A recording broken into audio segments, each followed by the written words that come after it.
Hi, everyone. Happy Friday. It's great to be here on Solidarity Live with you, as always. Today, we're going to be speaking with Randy Bryce, the hero who took on Paul Ryan and is now leading Iron Pack, an organization that helps working class people run for office because God knows we need more of them in Congress. And my guest host, Dr. America, big friend of the show, Sanjeev, we love you. Alex is off fighting the child care war or something. I don't know. But Alex, we miss you. Sanjeev, we love you. Randy, hi. How are Hi, you how you doing doing? this morning? It's so great to be with you guys. How's everybody doing? So great to have you. Good, good. So glad to have you on the show. So, Randy, what I like Iron Pack is such you explain to people what you guys are doing and how people can help. Okay, well, when somebody's running for office, I've always looked at what they do before they ran for office. Did they help other candidates? Did they volunteer? Were they involved somehow in the cause?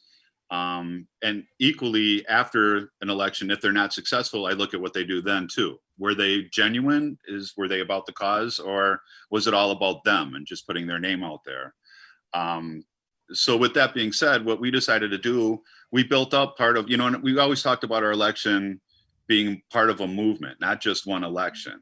And I mean, the goal was obviously getting rid of Paul Ryan. And just the fact that we chased him away, I think was a big deal and shows what working people are capable of doing. And that people across the country know, just looking at where we're at today and knowing how much better the place could be if we had more working class people that understand what it's like to struggle. You look at like AOC, who's doing just amazing things, having been a bartender, and people try making, would look down their nose at that. But look, she understands what the struggle is about. And look what she's doing now. Some other fantastic candidates too. But what we decided to do was just in keeping with that it wasn't about an election. Instead of, we didn't have enough votes to win. Okay, but let's keep fighting because there's a lot of other battles that need to be won.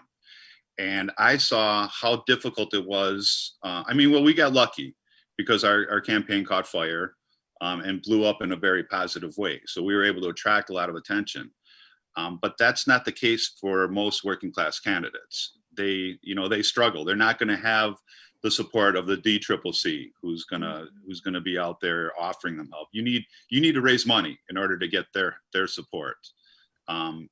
And I think that's a problem. There's not a lot of groups that specifically target and want to help working class people. And I had nobody to look, to turn to specifically when I ran. So we decided to put something in place using everything that we built up in order to help working class candidates throughout the country. I mean, doing things for like JD Scholten in Iowa. I was about to ask you about JD. I love JD. He's amazing. And, even before I went out on the road for Bernie Sanders, I went to Iowa, and we were invited by a county party in Iowa to give out trophies at a dirt track race. So it was great seeing him, hanging out with him. I took my son there. But there's so many really fantastic candidates like him that just imagine, we wouldn't be in the position we're in now if we had more people like him elected. Well, and so I was fortunate enough to get to spend time with Randy in Iowa. It was a great time. And there is a shift that is absolutely happening because of the campaigns run by people like you and JD, where regardless of whether people win, it's really important for people to understand that politics is a cultural battle as much as it is an electoral one. And it's like, you ran this incredible race that got a lot of media attention. And I think absolutely people doing that does empower other people who are in working class, middle class background, because it's not easy to run for office. No. I mean, Randy, I imagine it was very stressful. Well, it totally changed my life. You look, coming from working on a construction site for making my living, and then you're not doing that anymore. Your life has totally changed. You need to find some other way to have income coming in so you can pay your bills. And the system really isn't set up for doing that, which is why, and it was like, unless you have fantastic campaign help, luckily we did, you don't know what the first steps are as far as how to, and it's almost like it's being kept a secret from everyday people, which is again part of the reason why we created Iron Pack, to help working class candidates, to let them know, try this, try that, things that work for us, how to help raise money, which we do. We built up a pretty amazing email list that we can use to help the candidates too. But no, it's like, it's a big secret, and we need to get that out. We need to make it more accessible for everybody, because, we're 50% of the people in Congress are lawyers, and I know of 3 building trades people that are members of Congress. And that's just not right. That's not representative of the citizens that we have in this country. And Randy, that's, you're bringing up a really important point about how our members of Congress have relationships with money and capital in ways that are not the way that everyday people relate to money and capital. Mm-hmm. And so, one of the questions that I had was that when you were watching the DNC last week, did you feel that there was a good representation of working class values and aspirations? And where do you feel like they hit the nail on the head, and where do you feel like they fell short? What I really liked, I loved seeing Gretchen Whitmer give her presentation from a union hall. That really had me, I was like, yes, thank you. Or talking to union members, I thought that was great too. And they talked, when they went through the roll call, that there were union members, hi, I'm a proud, IBEW member. That was great. I was a little disappointed that we didn't see union leadership considered a part, like being asked to speak, especially because we saw, Republicans being given the microphone. And like when you were talking about a Kasich, I went down to Indianapolis during Right to Work to fight against that. I got into it with the Indiana AFL-CIO because I was like, they were hosting the Super Bowl right after this. I was like, this is a time you need to get out there and let people know what's going on. Indianapolis is a union town. Let's get out there, talk to the people. And they disagreed. They were like, no, we want to welcome our guests. We don't want to disturb them. So I had flyers printed out that explained what Right to Work meant. I drove down to Indianapolis and had a group of people. We were marching through the Super Bowl village, handing these out. There was a 6x6 with cops following us around to make sure we weren't causing trouble. We had our own little escort. But that bothered me, having a governor that passed Right to Work and seeing all the destruction it caused in Wisconsin, Michigan. I was there for the fight against Right to Work too. I'm very disappointed that they allowed him in.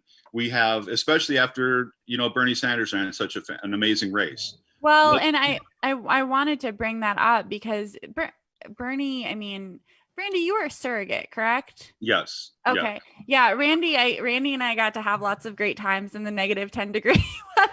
And it was so cold, but there is something so magical about the Bernie Sanders campaign and your campaign and JD's campaign. And I'm so excited about what you're doing because there is this tsunami of political energy in our country where working class people are realizing these millionaires and lobbyists and lawyers are not smarter than us. They are not more competent than us. What they have, as Sanjeev was saying, is access to a very specific type of capital. Mm-hmm. And it is a type of capital that does not work for the majority of Americans. So, Randy, people like you having the courage and the wherewithal and the initiative to be like, hey, Right to Work is bad. This is very, very bad. And it's not intuitive. Look at the name, Right to Work. That sounds good. I want to be employed. Right. It offers no rights, and it means you have to work twice as hard to make the same amount of money you did before. Exactly. And, one of the things that I wanted to learn, Randy, is that what are things that, that voters from working class backgrounds should know about, this upcoming election that they haven't maybe been, talked to about, or that they haven't really been in touch with because, people have been talking around them or, and not really directly with them or to them. What would you say to those disaffected working class voters to re-engage them with this political process, now that we don't have somebody like Bernie, leading that conversation. I think what we have to do, I mean, and I like Senator Sanders' advice at this point. It was like, we need to replace Donald Trump. That's goal number one, because we're not going to get out of this COVID mess until we get a president that actually cares about people instead of blowing up his own ego. So I think that's number one. Number two, that also goes along with it is that life's not going to ever be what it once was. When's the next time we're going to shake somebody's hand? We need this vaccine to come out. And again, that's not going to happen with the current president. And I don't trust, I'm not going to take my son. I'm not going to get any vaccine that Trump says is good right now. It's because we know it's not about helping people. It's not about fixing the problem. It's about making him look good. He wants to win another election. Well, and there is something, this has all been terrible. I hope I don't sound pro-COVID, but I think there is something very revealing about the way these people talk about COVID deaths. The way this small minority of robber baron rich people view poor people, working class people, middle class people, they view us as disposable. Mm-hmm. Oh, 200,000. Well, they were drinkers, they were smokers, they were elderly. 200,000 people are dead and millions have been sick, some with lifetime complications. And I think, there is something powerful about hearing these people say, oh, I don't care about that so much, because they don't care about us. It's the same mentality as far as, like the Republicans trying to protect the wealthy and the trickle down thing, thinking that, or like, I'm going to win the lottery tomorrow, so we need to have these rules in place for when I do it.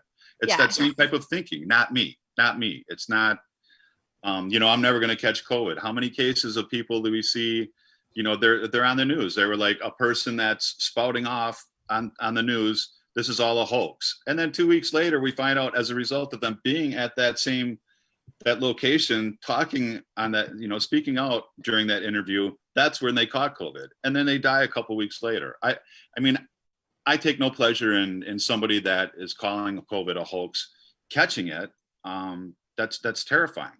But what is it going to take for people to understand that this is a very real thing? And I think, I don't know whether it's the mentality in the country that you can't tell me what to do because of freedom. But again, look around the world. They have things in place. I mean, you walk into a store, no shoes, no shirt, no service. That's been around as long as I've been alive. If you add mask to it for the same, physical protection reasons, what's the big deal? Why aren't these people speaking up against that? When you bring up the comparisons to other countries, one of the things that has, really struck me during this entire pandemic is how much these other wealthy countries use their wealth to keep people afloat. Right. You don't see these ridiculous levels of unemployment, in a lot of other wealthy countries, because they figured out ways to keep paychecks secure, even if a business is struggling. And I feel like for a lot of working class people who definitely make up my patient population, it's hard to take this pandemic seriously when their needs are not being taken seriously. And I feel like the more that we see, that it's debatable whether you're going to get help with your rent, it's debatable whether you're going to get help with the paycheck, it's debatable whether you're going to have secure access to healthcare. I think it goes to the point that Jocelyn was making earlier, that when workers' lives are treated like they're expendable, it's really hard not to feel disaffected. That, why should I value a society that is not valuing me? And I'm just kind of wondering, from your conversations, Randy, how do you penetrate that? Well, another thing to think of too is all these other countries have all their citizens have access to healthcare too. Mm-hmm. And during a pandemic, what do you really need? What's peace of mind for you? If I get it, or somebody gets it that's not insured, what are they going to do? When I had cancer, I didn't have insurance, and if it could have been caught a lot earlier, I would have had much less complications. But that's terrifying, not to have access to healthcare during a pandemic. And just the fact that, we have we label them essential workers, Right. but how have we treated them up till now? If they're Sacrificial essential, why don't we allow them to pay their essential bills? Right. It's crazy. And at the same time too, if you look at the government has billions of dollars to give to like corporations, to the airline industry, who benefited as a result. And now how are they thanking us? American, United, they're packing their planes full with people, including the middle seat. I read regularly from Congressman Mark Pocan, him taking the flight. He has to go to Washington, D.C., back to Madison, about how the flights are packed. They've gotten the assistance already. And meanwhile, they're packing people, like me onto their planes. They don't care about us. Well, and it's it's going to take people like you, because people are so disaffected with the Clintons and the Washington liberals, and maybe they should be, because at the end of the day, people are absolutely right to point out that there are plenty of Democratic members of Congress who let bailouts like this pass because they're not going to be affected. They're also one percenters. Right. And they're not going to be affected as so far as to like have to worry about what's going on. They have, the best healthcare insurance possible. Yeah. But again, they're dependent on keeping their positions by giving this money to these corporations, because it gets repaid to them tenfold in campaign contributions. And then as future jobs as lobbyists, right? I mean, like a lot of like themselves and their staffs go on to become the lobbyists of these giant corporations. And this is where I'm so grateful for Iron Pack, because I feel like this is that missing piece of urgency that I feel like, that candidates who Iron Pack is supporting are going to inject into the process, where it's not going to be this business as usual that like, oh, let's take a month recess to, sure, you need the recess to reconnect with constituents. But if you haven't done your homework, if you haven't done something to bring back to those constituents, in terms of rent support, in terms of healthcare, in terms of getting their paycheck more secure, I think that these are the material needs that I feel like Iron Pack candidates get, and they get it in a very urgent, meaningful way, versus a lot of establishment candidates that I feel they know the rhetoric, but they don't connect it to the reality. Right. And that's working class people are tied in with other working class people. We don't live in gated communities. We have families. We worry about where, a couple months away from now, because a lot of us are 2 paychecks away from being on the streets. And in the middle of a pandemic, when people are being laid off through no fault of their own, losing their jobs, to be given like $1,200. Here you go. And for a while, like that $600 extra for unemployment was helping people a lot. And then to say that, it's keeping people from wanting to go back to work. No, what's really going on is now we're finding out that people were being underpaid. And we've seen, this is just what really kills me about the situation today. We've been told before the pandemic, we can't afford this. We can't afford Medicare for all. We can't afford to lower the age at which people are eligible for Medicare. We can't afford this. But yet we're handing out trillions of dollars. We've seen, yes, we can. This has proven that, yes, we can afford whatever the heck we put our minds to. Right. It's a willful decision to not help working class people as much as we are able to. And that's why we need a drastic turnaround in who's representing us in this government. Well, and we need, so I have lots of family in the Rust Belt. I was just telling Randy, I consider myself a Wisconsinner, even though I technically have not lived there in 10 years. But, and it's been for ACT, with ACT TV, we traveled with the AFL-CIO last year. And President Trumka's tour of the Rust Belt, talking about trade deals and how informed we need to be. And like, it always really gets me, because you have these union communities, which not that long ago union factory jobs were a path to middle class stability. And now that's just gone.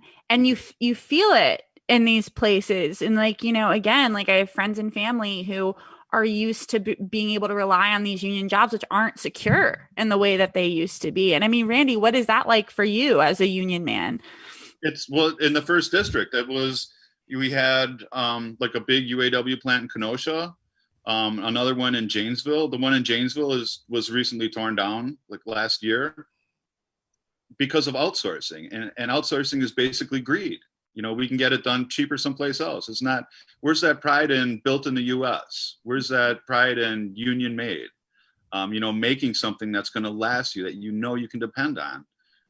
And not just that, but what's going to happen to those workers? They don't have a place to go to. It's like the building is abandoned, but we can't abandon the people that inhabited those buildings.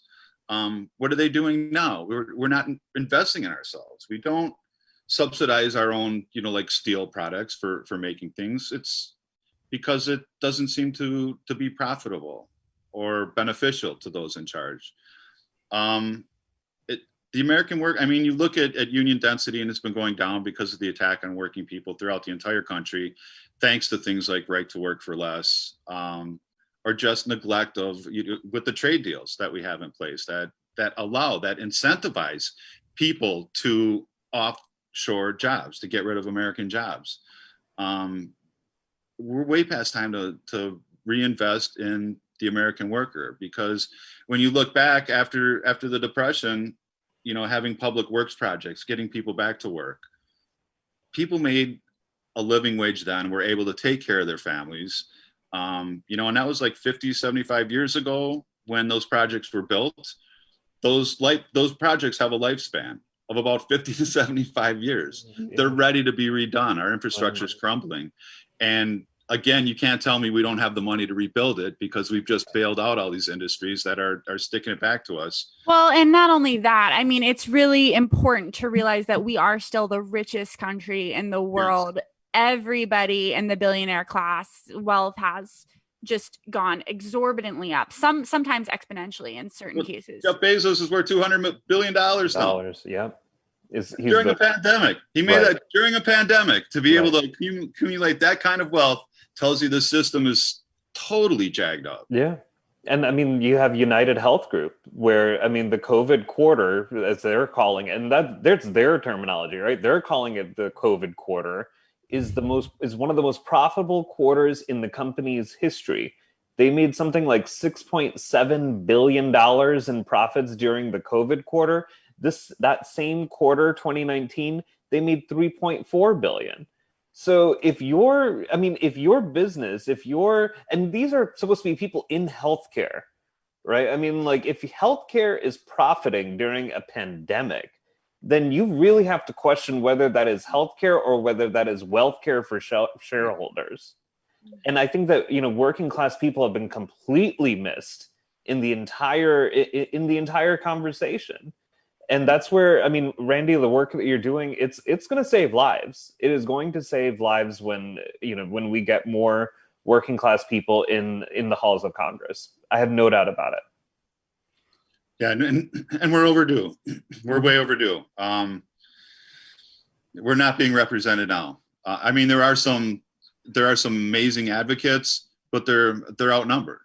They're really outnumbered. And I think a lot of people don't realize, I think about this a lot. So, you know, you have these great people like your own, you know, Pocan and AOC and Tlaib and all these beautiful, charismatic, intelligent leaders. But people don't realize there are 435 members of Congress. So for the 10 trailblazing progressives that you can think of and name, there are literally hundreds more that are former lawyer or current lawyers, and, you know, just crazy people like Steve King, who, much like yourself, Randy, I mean, JD maybe didn't defeat him electorally, but there is no doubt that the race that JD is running and the race that you ran against Paul Ryan, like, brought a lot of attention and light to who these crazy people really are. Right. And that's another thing too that Iron Pack is doing, is we're looking after some of the biggest son of a guns that need to be replaced, you know, and that's why it was so great seeing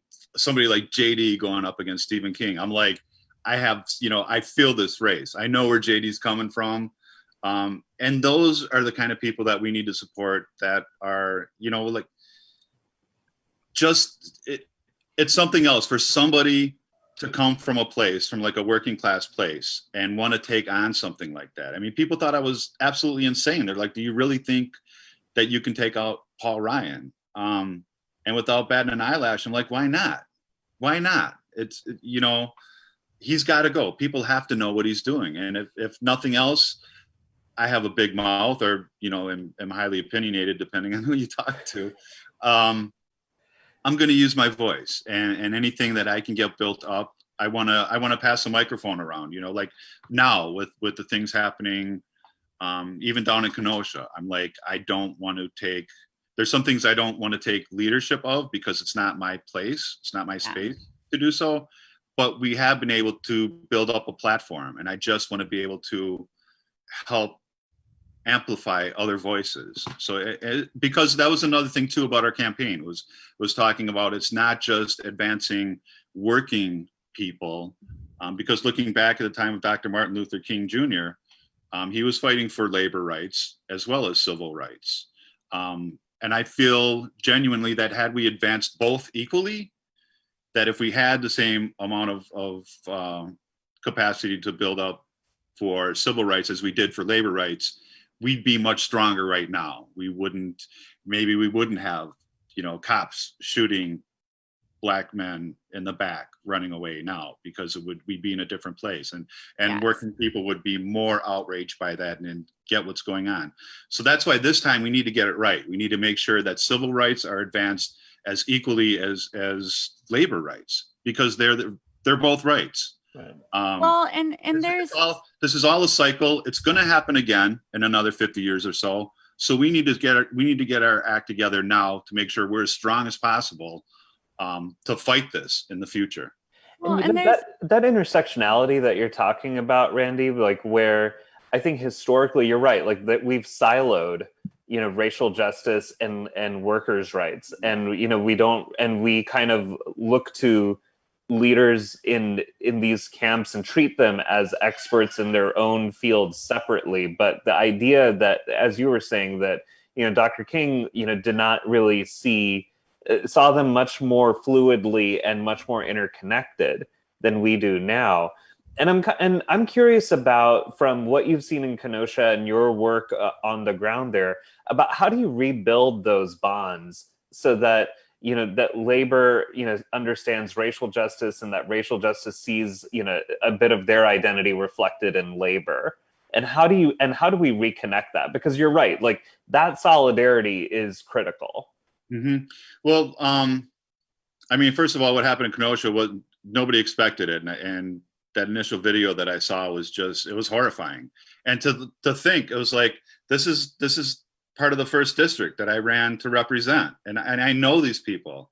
That's like, I consider that part of my neighborhood, and to see just that anger, and I understand the rage that comes about, because it's been going on, since whenever. And you would think that with the attention drawn, when it happens someplace, that the attention drawn to it is going to make it stop. That you would think, my dad's retired. My dad passed away a couple years ago, but he was a retired cop. And so this is coming from a police officer's son, knowing that there's no excuse for any of that. That's not something that my dad would have done. But everybody knows they're under a microscope. They're being watched, and this still happens. And the fact that these officers in Kenosha, nobody was wearing a body cam, and just which leads to all kinds of confusing stories. You don't know what to believe, as far as what was all involved. Apparently, he did have a knife in his car, but at the same time, I know the police training that I went through as a military police officer, and it was like, you have an escalation of force. Use the minimum amount of force possible to apprehend somebody. And tasers, there were 3 cops there. That you can't tell me that he wasn't a huge guy that they couldn't have taken down to the ground and put handcuffs on. Well, and people, I don't think a lot of the white police apologists that I will see on social media, it's like they don't understand that Black Americans make up 12% of the population, and they make up 35% of the police murders, and are 20% more likely to be murdered even if they're unarmed. That's insane. That's insane. For me, when I'm driving someplace, if I'm like, I've sped, driving, and I've been pulled over by the police officer, my thought process when that's happening is, oh crap, I'm going to be late to going where I'm going. Oh, I wonder how much this ticket's going to cost. Meanwhile, a Black person driving is, am I going to survive this traffic stop? That's two totally different worlds. We have two justice systems that are completely different. And again, things aren't going to be equal until we have one that works for everybody. But that prison pipeline too, again, talk about essential workers. They're having issues fighting the wildfires in California because of COVID in the prisons. They're depending on prison labor to fight these fires. So they can pay them pennies a day. No, if anything, let's get people trained. And we have too many people incarcerated now for things. I mean, when you have marijuana is legal, recreational marijuana is legal in several states, and seems to be the way people are going, but we still have people in those states that are in jail for having a joint on them. How is that any form of justice?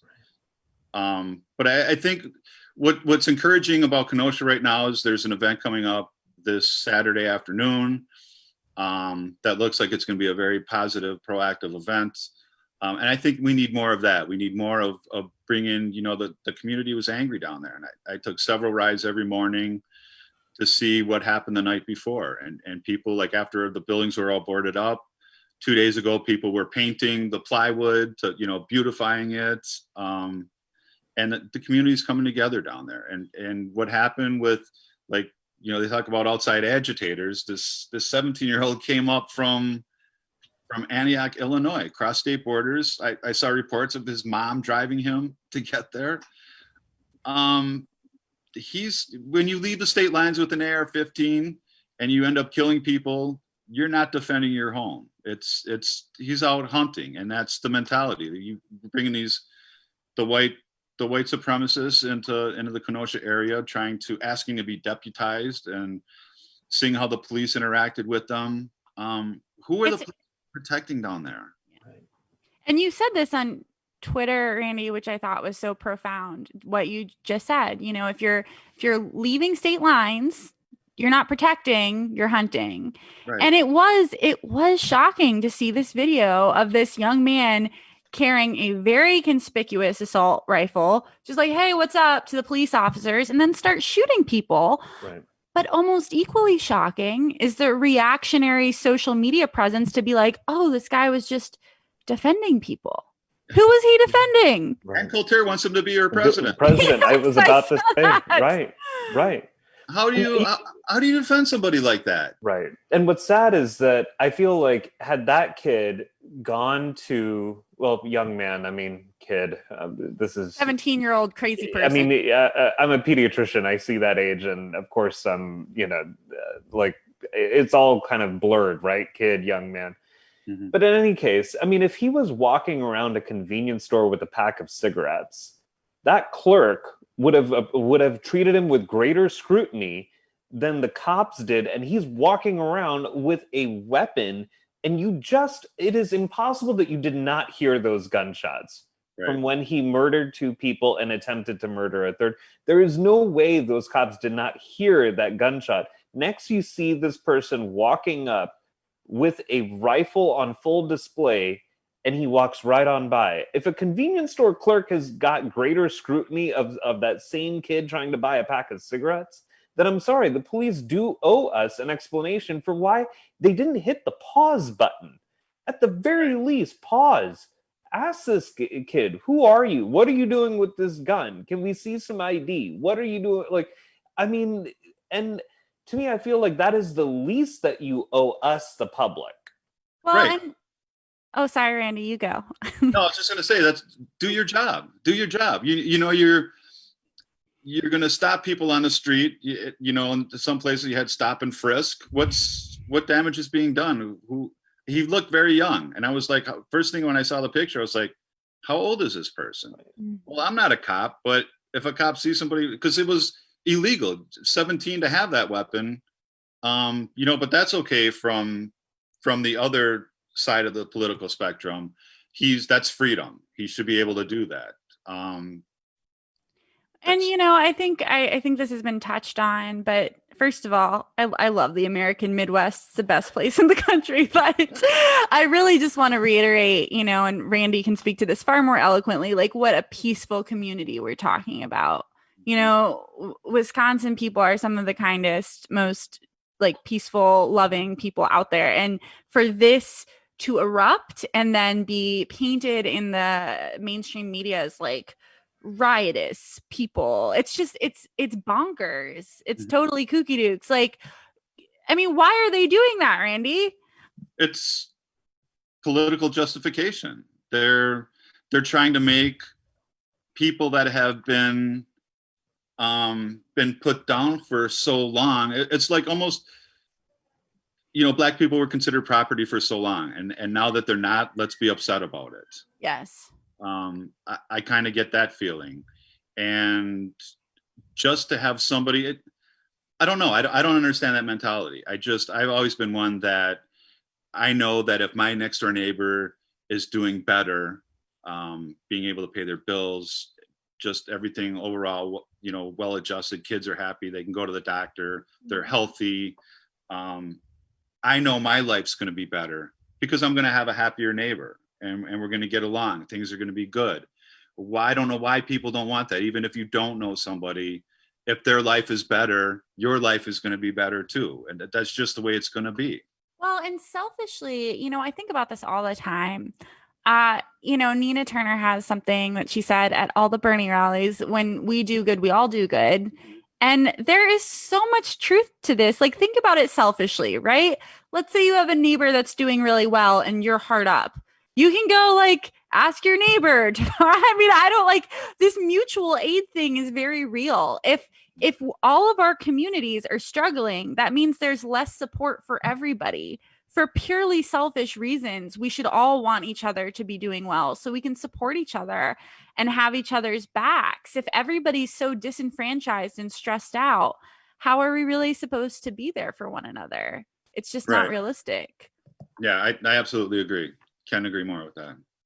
But I'm sorry, Randy. I feel like we've gone way over because we love you. But how can people get involved? Is there anything else you want to tell us from the lovely Midwest? Well, if you want to help us out, Iron Pack is www.ironpack.org. On Twitter, you can get a hold of me at Ironstache.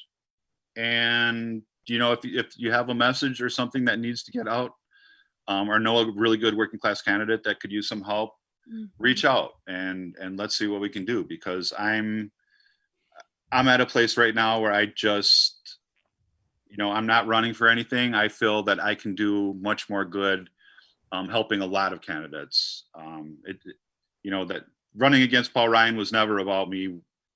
It wasn't about a race. It was about furthering a movement.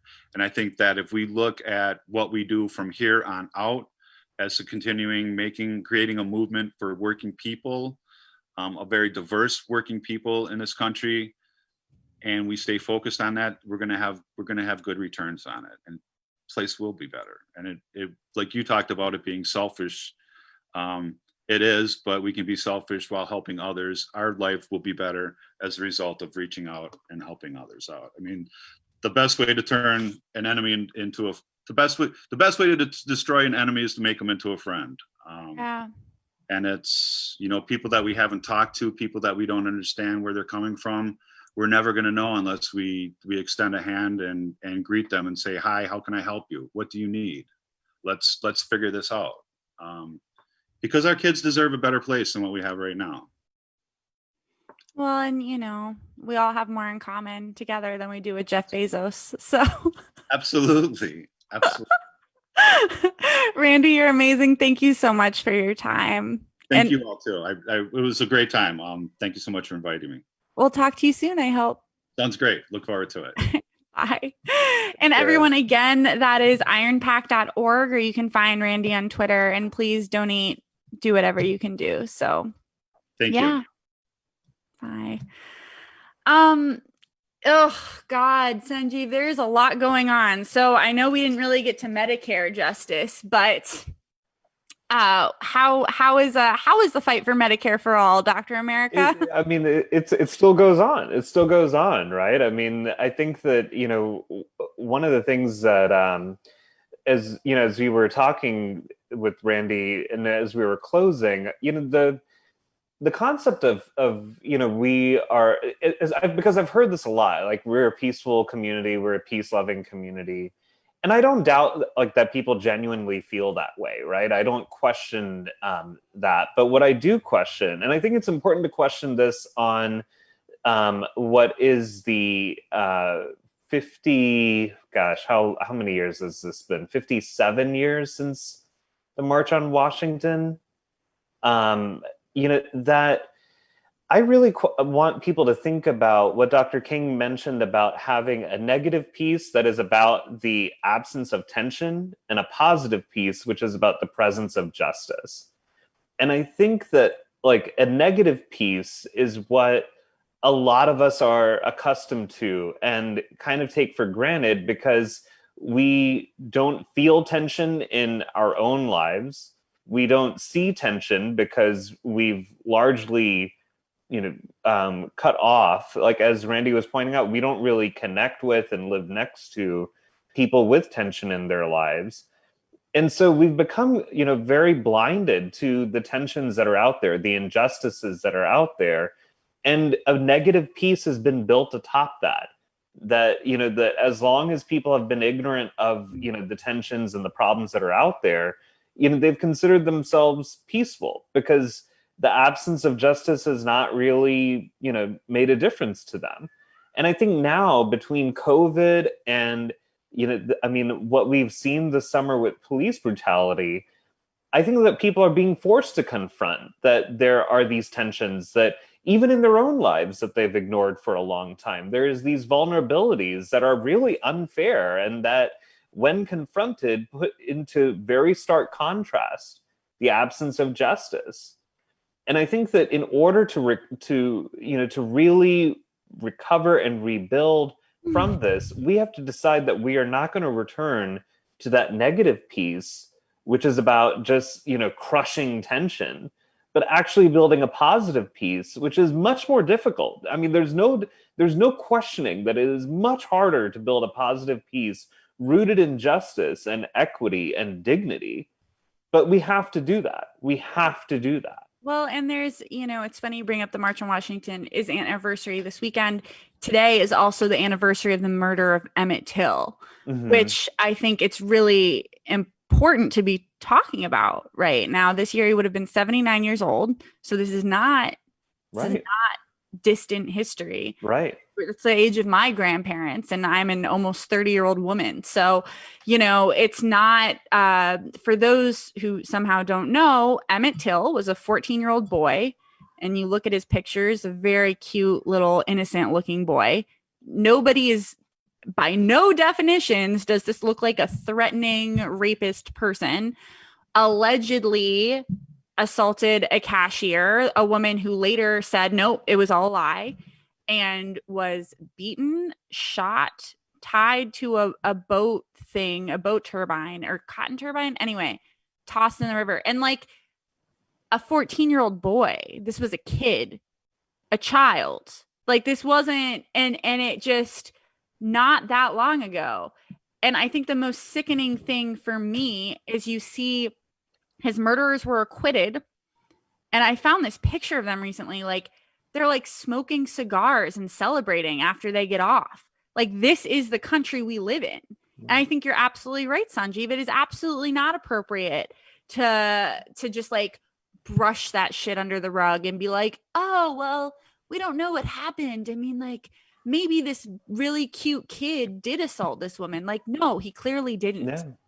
And, it's important for history to be remembered, in all of its painful accuracy. Mm-hmm. And I worry that we are doing a great disservice to even our most recent history. Yes. We're coming up on the 15-year anniversary of Hurricane Katrina. Yes. And I mean, look at the whitewashing that's been done to George W. Bush.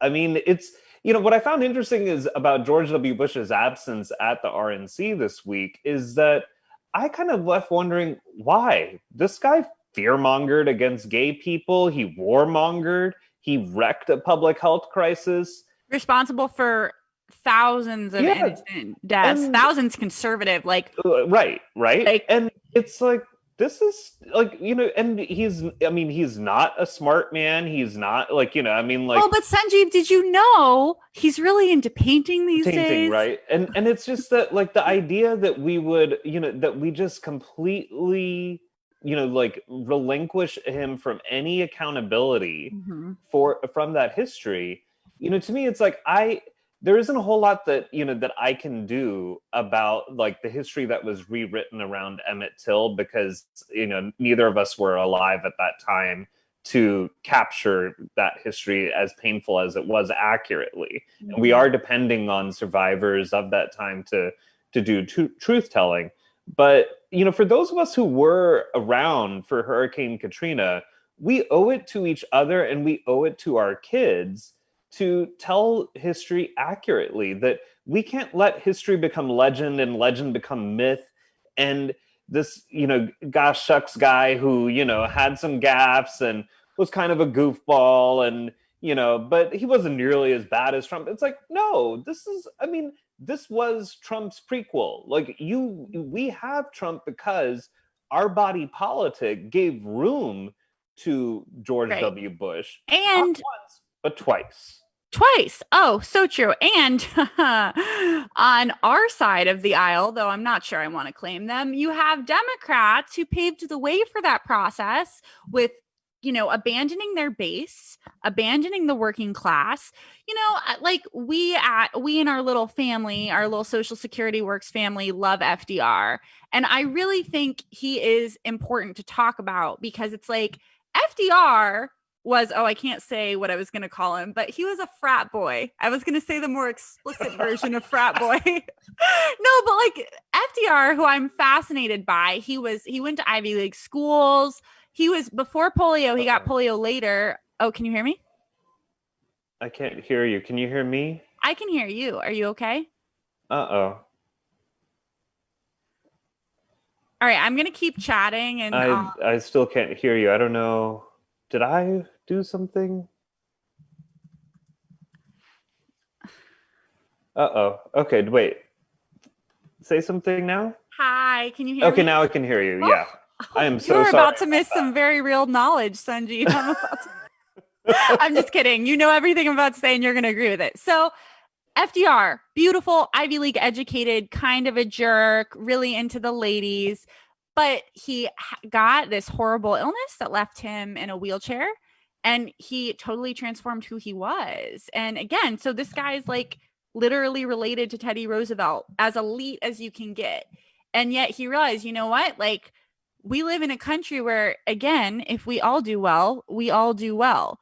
And he became this president, though himself by no definition a working class person, who created the public infrastructure that allowed for Social Security, that allowed for the basis of Medicare and public works programs. Like, it is not inevitable for one percenters to be these horrible human beings. Right.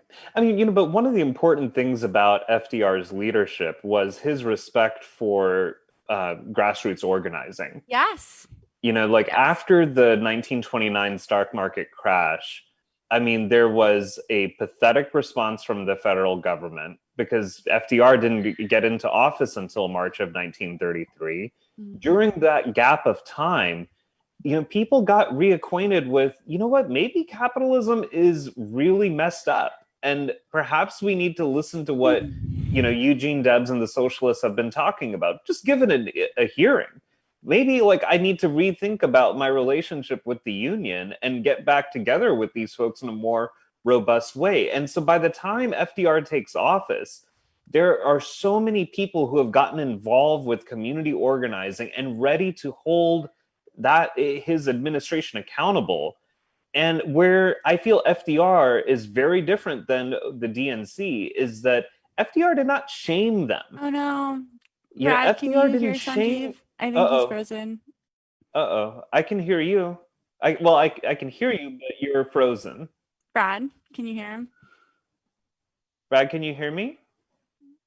Oh, okay, great. Okay, there you go. Yeah, you're moving again. You're not frozen anymore. Sorry.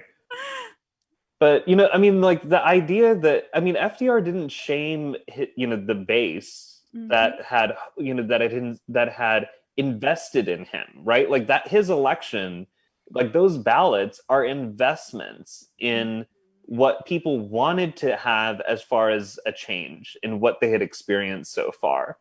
And, you know, and I feel like we saw a candidate at that time, even if it wasn't his feeling personally, right? Like just as you're describing, he doesn't come from a working class background. He doesn't really have a lot of those, you know, like financial experiences. His experiences are much more medical personal as far as like getting in touch with vulnerability. But through all of that, he's willing to bridge gaps as opposed to shame people into stop talking about that or else you're going to, you know, I mean, give power to this other side. It's like, well, how do we not talk about healthcare in the midst of a pandemic? How do you not talk about, you know, like, the coming eviction crisis in the midst of a pandemic and not see a robust plan? And I think this is where establishment Democrats are really missing both an opportunity and the moment, where it's that you have more than just Donald Trump that you're running against. You know, like, I think they have like isolated and narrowed their opponent into Trump, when in fact it's like, no, like that is one part. Yes, it's a very important part of your opposition, but you're going to leave out all of this other corporate greed that is also just as much what you need to run against. Well, and you know, I mean, you and I talk about this all the time. It's my second favorite doctor after Sanjeev, Dr. Paul Farmer, is always pointing out every single one of us, regardless of your class background or your racial background, should be able to tune into what it would be like to be sick and alone. Right. And then add in financially, like being sick is not fun. Right. I don't even like being hungover, you know? And it's like, if you're like really like how scary that is and how vulnerable you feel, and then you add in crushing material stressors, you add in the social stressors of being in a pandemic. I mean, a woman on my feed posted recently about having a miscarriage and not being able to have her partner with her in the room. Like the everything that we as Americans are going through. And you're absolutely right. Instead of talking about this and using this as a way to connect and politically mobilize, we're all being shamed into silence. We're like, oh, like maybe it's not real. Yeah. Maybe 180,000 people aren't dead.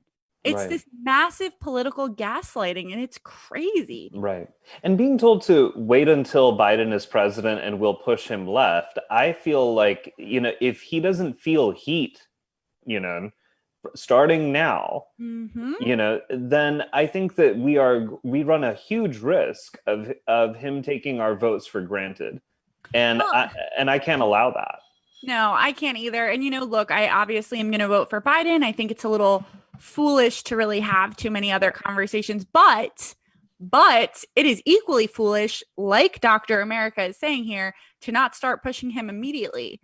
I saw this very clever internet meme, like, yes, because we all know it's best to start talking about serious issues after you're married to someone. That's exactly what it's like.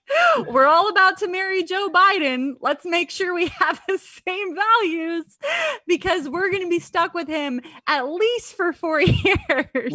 Right. And you know, and I think that the idea of silencing and shaming people is also going to create a growing number of disaffected people who ought to be out there voting, right? When we have these conversations, a huge amount of the good that comes out of it is that you are re-engaging people by acknowledging pain. You are re-engaging people by saying that you are not alone, that you are not the only one who struggles like this, and that we will overcome this together.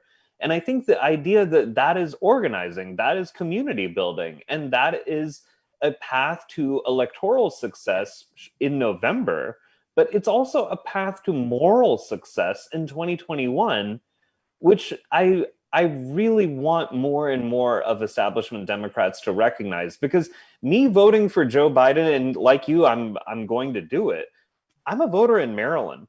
That is not a battleground state. My vote for Joe Biden in Maryland, I mean, I'm doing it because it's my civic moral duty to vote out Trump. I'm much more worried about like my down ballot races on on November 3rd. But in the meantime, I really want, to build a base from which Joe Biden can truly become the next FDR in governing, not just in campaigning, but in governing and actually building something real, not rhetorical. Well, and I was chatting with another member of our Social Security Works family, Michael Phelan, about this, and he was like, "Look, LBJ wasn't like a Right. radical." Right. Pushed. And I think people are right to be skeptical about that. I think people are correct to be like, okay, well, but it does happen. It's not easy. You shouldn't count on it, but it happens. Right. And look, I mean, before I was confined to my quarters for 6 months, I used to like run around Capitol Hill harassing people. And these people are just human beings. They're beholden to special interests. They're very privileged people, but they are ultimately human beings that can be persuaded like other human beings can. So I realize we're kind of going over. I think we are. Maybe. I don't know. It's been a weird time. And yeah, time has lost all meaning in these times of COVID, right? It's like, more of an emotional has it been an hour? Who knows? Well, Dr. America, do you want to say anything else before I close this out? No, I appreciate the opportunity to co-host with you, Jocelyn, and just want to remind the audience about ironpack.org. Go check that out. Let's get more people having these kinds of conversations in the halls of Congress. Let's get more people who look like us, sound like us, live like us, yes, to lead us. And I'm so grateful to you and Randy and act.tv and Social Security Works for convening these conversations, because I feel like what I'm seeing clinically is being seen and heard and felt when we do this. So thank you.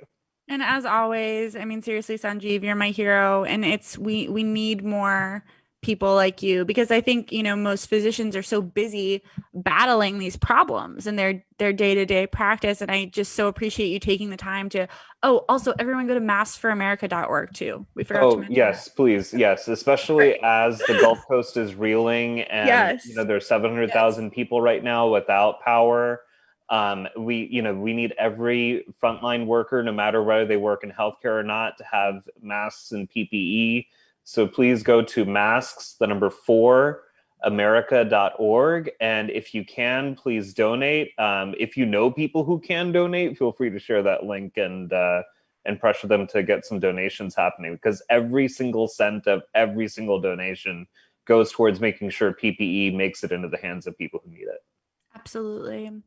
Yeah, and you guys, thank you so much for joining in. My dear comrade at arms, Alex Lawson, and I are talking about being able to chat with you guys more frequently because we love you so very much. So tune in next Friday at 11 and possibly before then as well. So thank you so much. Have a lovely weekend, everybody. Stay safe.